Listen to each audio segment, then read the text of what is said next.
In the McMurdo Dry Valleys in Antarctica, there is a 5-story tall waterfall that is leaking a blood red substance. It also happens to be home to one of the most alien life forms we have ever discovered.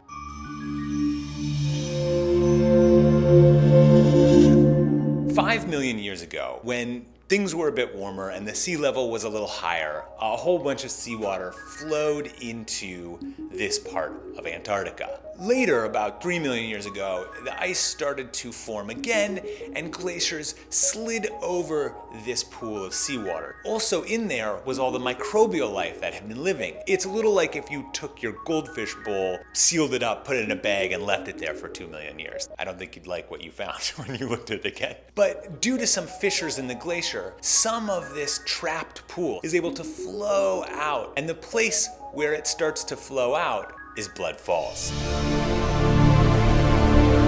So the waterfall turns out to be blood red for the same reason blood is red. It has tons of iron in it, and when it gets exposed to the air, it turns what is genuinely a blood red color. So, you notice it when you walk by. You're like, white, gray, brown, white, white, white, brown, gray, white, white. Oh, blood red. It's a 5-story tall blood red waterfall. The source of Blood Fall is thought to be this brine lake, something that was so salty that it couldn't freeze. That's at least 1,300 feet under the ice and a couple of kilometers away. What's even more amazing is that the microbes that were trapped there, they're definitely still alive.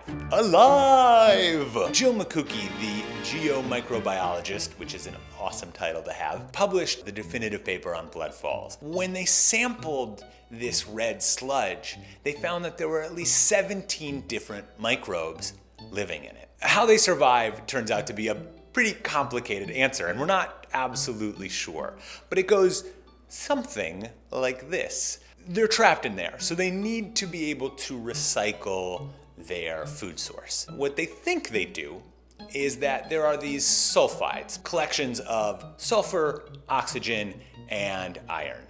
And these microbes go and break them apart, and they eat the sulfur and are able to pull oxygen out of this iron sulfide.